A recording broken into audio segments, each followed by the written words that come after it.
ఇంకా ఆయన పోరాటం కూడా స్టార్ట్ చేయలే. ఆయన 1927లో బాబాసాహెబ్ అంబేద్కర్ మాల్చెరువు పోరాటాన్ని ప్రారంభించారు. అంటే మనం ఉత్తరాది వాళ్ళకంటే కూడా ఒక 100 ఏళ్ళ ముందు ఉన్నాం బ్రదర్. ఈవెన్ కాన్షీరామ్ గారు ఉద్యమాన్ని మొన్న ప్రారంభించారు. కాన్షీరామ్ గారి కంటే ముందే దక్షిణాదిలో ఉద్యమాలు ప్రారంభమయ్యాయి. అంబేద్కర్ గారి కంటే ముందే దక్షిణాదిలో ఉద్యమాలు ప్రారంభమయ్యాయి. అంబేద్కర్ కూడా దక్షిణాది వాడే. ఇవాళ నిజాం స్టేట్లో మహనీయులంతా ఇక్కడే పుట్టారు.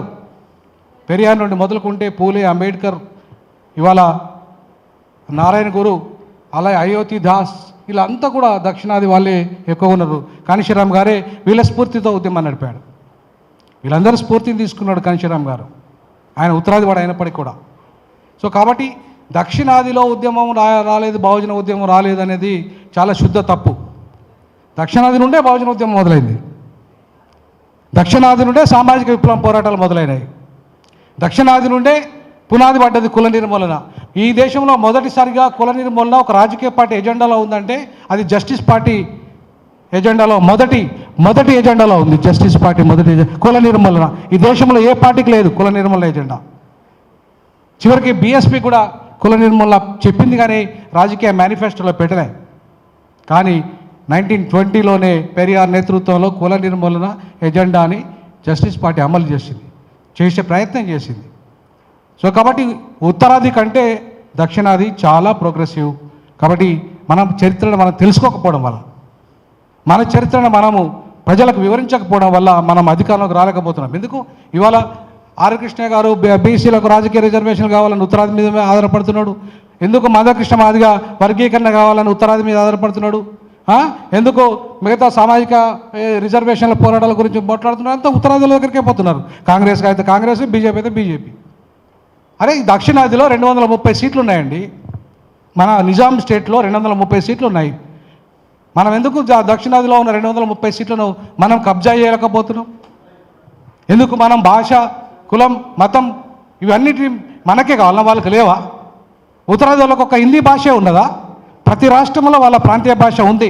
కానీ ఉత్తరాది భాష పేరు మీద వాళ్ళు ఏకమవుతున్నారు. హిందీ భాష పేరు మీద వాళ్ళు ఏకమవుతున్నారు. ఒక మతం పేరు మీద వాళ్ళు ఏకమవుతున్నారు. సో కాబట్టి వాళ్ళ ఆధిపత్యం ఈ దేశంలో కొనసాగుతుంది. కేవలం 3 రాష్ట్రాలయ్యి 208 ఉంటే మనం 5 రాష్ట్రాలు కలిపి 130 మంది ఎంపీలు ఉన్నాం.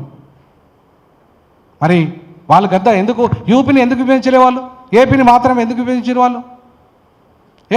మాయావతి గారు పాపం ఆమె 4 రాష్ట్రాలు చేయాలని అసెంబ్లీ తీర్మానం చేస్తే అంబేద్కర్ వాది కాబట్టి, కానీ బీజేపీ కాంగ్రెస్ కుట్రవాన్ని ఏపీని మాత్రం విభజించి యూపీని విభజించలేదు.